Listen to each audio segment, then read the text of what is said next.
From Lagos, Nigeria, this is News Central. I'm Felicity Ezewike. We'll bring you an abridged version of the news tonight. Just stay tuned. President Bola Tinubu has approved the posting of 31 career and 34 non-career ambassadors to various countries and the United Nations. The appointments of the ambassadors were confirmed by the Senate last December. Notable names on the list include former INEC chairman Mahmoud Yakubu, who has been posted to Qatar, former sole administrator for Rivers State Ibokete Ibas posted to the Philippines, Reno Omokri will head to Mexico, Ayodele Oke to France, and Femi Fani-Kayode will be Nigeria's ambassador to Germany.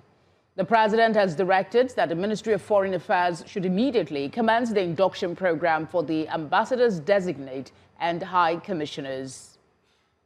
Frankamba, alongside 7 other deputy inspectors general of police, have retired from the police force following changes in the leadership structure of the force.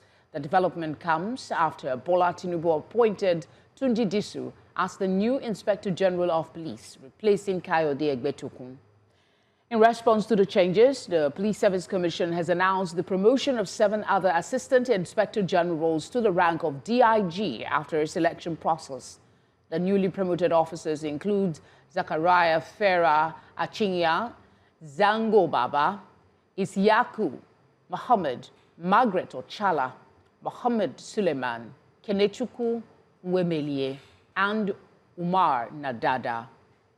Away from that, wives of officers who were arrested by the Nigerian military over allegations of plotting to overthrow the current administration have appealed to President Bola Tinubu to end alleged victimization and maltreatment of their husbands in custody. Some of them spoke to newsmen in Abuja, appealing to the president to treat their husbands as innocent victims until they are proven guilty. They allege that since their arrest, they have been deprived visitation by their families, a situation that has become worrisome. We appeal to Mr. President Bola Ahmed Tinubu, a father and a grandfather, to Her Excellency, the First Lady, Oluremi Tinubu, a mother, grandmother, and a revered pastor, as leaders of the nation at this moment in time, to please look upon our situation with compassion, wisdom, courage, and justice. We respectfully beseech to examine and be receptive to all the facts of this highly sensitive case with an open mind, please. We ask only for what the 1999 Constitution guarantees every Nigerian, that our husbands to be treated as innocent until proven guilty by a competent court of law. The allegation against them must not be used as tool or scapegoat. We want due process, nothing more and nothing less. We shouldn't live in a country where anything under a democratic society is done in secrecy. Even if it is true that these men committed these offenses, they have a right to be given an open, transparent, and fair trial in an open courtroom. You must therefore allow their families to visit with them and allow lawyers to prepare for their trial. That is how it is done all over the world. The people who are in government now should be careful. They may leave government now and somebody will accuse them in the future that they are planning coup. So this is why we are saying that nobody is defending anybody. We are saying that where there is no genuine evidence, if there is coup, present them before a court of law. Lead evidence. Evidence is like smoke. It cannot be hidden. Lead evidence against them. But if there is no evidence, leave these people alone. Release them. Let them go and face their lives.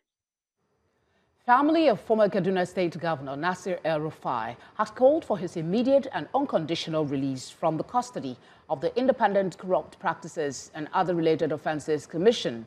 In a statement issued on Friday, the family argued that the former governor's continued detention has no legal basis.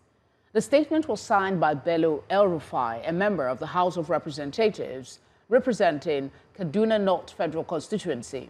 Now, according to the family, El-Rufai was first taken into custody on February 18. The anti-corruption agency later obtained a remand order from a magistrate court the following day.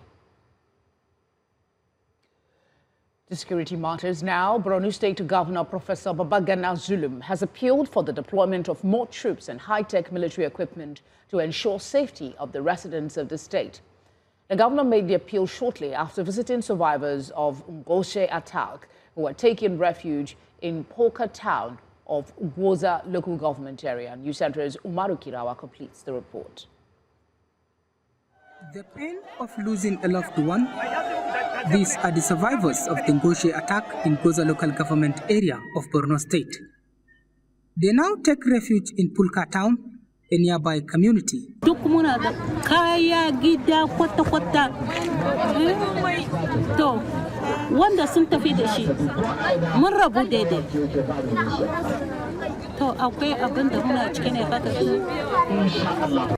Escaped from the atrocities of the insurgents, some families have been trapped, leaving Ngoshe town deserted. Casualties still not ascertained, as houses have been set ablaze by the terrorists, leaving many in anguish. The state governor, Professor Babagana Zulum, arrived in Polka to sympathize with the families. He calls for a long-term sustainable solution to the persistent attacks. Because right now there is ongoing military operations in the Sambisa Triangle and the Sambisa Game Reserve. So what really happened was that the insurgents were pushed out. They did a coordinated attacks. That is the major reason. Yes, we have some casualties, but inshallah, all will be well. The government will double its efforts to ensure that this madness has come to an end. What we need from the Chief of Army Staff is for deployment of more military personnel, more equipment and more technological equipment. Truckloads of food and non-food items, including grains, mattresses, among others, were also provided to meet the short-term needs of the displaced families.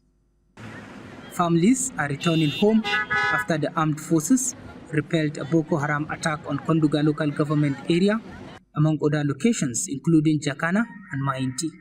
Gari kawai ya rikice gaba daya sun kokone muna rabin gari da kakkashe muna mu da su mutanen mu da kuma sauran mutanen mu suka rarrauta da sauran jama'an tsaron mu wallahi. Yanzu haka kun dawo kenan. Mun dawo. Ya za iya. The battle to maintain peace across the Mandara Hills and other parts of Borno State is continuing.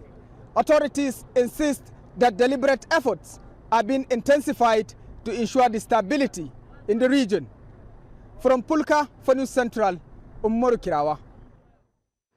The Independent National Electoral Commission has dismissed information circulating online claiming that March 26 was fixed as the deadline for government officials seeking elective office to resign.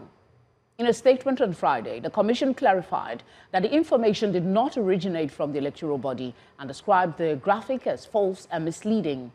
INEC urged the public, media organizations and political stakeholders to disregard the message, warning against the spread of unverified electoral information. As Nigeria joins the world to celebrate International Women's Day, women in media at the 15th edition of the summit to commemorate the day emphasized the social and cultural structures that hinder women from accessing equal opportunities with their male counterparts. News Center's Omolola Ololade in this report explores strategies earmarked by experts for overcoming these barriers. Women in Media Summit brought together women from all walks of life, including business, media, healthcare, education, security services, among other sectors, to discuss challenges facing women across Nigeria today. It's high time that women come out, be educated, be bold. You don't have to say that because you're a woman. You know, you have gone to the university, so because you're a woman and you're married, so you're no longer your normal person. How about the degree that you have gone to get in the university? So it's high time that women, they take their pride of place in the society, and that informed the title, that's the thing, give to gain, dismantling barriers for equal justice. Themed Give to Gain, dismantle the structural barriers to equal justice. The conference highlighted discriminatory laws, weak legal protections and harmful practices, as well as social norms that erode the rights of women and girls. According to speakers, removing barriers that deny women equal rights is not optional, hence the emphasis on the role of media in pulling down these hindrances. The media plays a vital role in shaping public understanding of justice and equality. Through responsible reporting, investigative journalism, and public awareness campaigns, the media can shine a light on issues that might otherwise remain hidden. Media is to give women the voice, to talk about core things that affect women, especially as Africans, as Nigerians, in every language they can understand. Because sometimes people feel the whole grammar and everything, we break it down. I like the fact that in this year and time, we even have pidgin programs, vernacular programs, break these things down and let them understand. For medical experts, lack of access to quality health care, particularly for women, is a structural barrier that must be dismantled if they must reach their full potential. We must also try to dismantle that barrier of poverty, because with poverty, people will not have equal access, and it's not equitable. They will not be able to access even a simple pair of glasses to go for an eye examination, or maybe they have a medical condition. Beyond dwelling on challenges facing women, the event spotlighted opportunities for the female gender and celebrated them for how far they have come in their careers. In Lagos, for News Central, Omolola Ololade. A bit of business. Nigeria's national electricity grid generated more than 3,737 megawatt at 6 p.m., supplied by 14 gengos. That's according to the Grid dashboard. To address the sector's challenges, President Bola Tinubu inaugurated an 11-member committee to oversee the creation of the Grid Asset Management Company Limited, which will improve grid management, strengthen transmission, review laws, and tackle stranded power generation following Federal Executive Council approval. Of the Grid Asset Management Company, otherwise known as GAMCO, which is basically to optimize and revolutionize the power generation, and particularly the transmission sector. I have here terms of reference, but I will also note the terms of reference received from. Now to the escalation in the Middle East. United States President Donald Trump has demanded the unconditional surrender of Iran as the only acceptable way to end ongoing hostilities. Trump made the statement on his Truth Social platform as fighting intensified, with Israel launching strikes at targets in Tehran and positions linked to Hezbollah in Beirut. The U.S. leader also indicated that American military operations against Iran could increase significantly, adding that Washington and its allies would support rebuilding Iran's economy if the country complied and installed new leadership. Thousands of mourners gathered in Chicago on Friday to celebrate the life of civil rights leader Jesse Jackson Sr., who died on Friday, the 17th, at the age of 84. Former U.S. Presidents Barack Obama, Bill Clinton, and Joe Biden joined the mourners at a people's celebration held at the House of Hope, a 10,000-seat venue packed with supporters honoring the influential activists. Many attendees waited for hours to enter, dressed in black or wearing clothing celebrating Jackson's legacy. A life indeed worth celebrating. And that's it for tonight. For sports lovers, do stay tuned for the sports program. As always, we will appreciate your feedback. Share them using any of our social media platforms.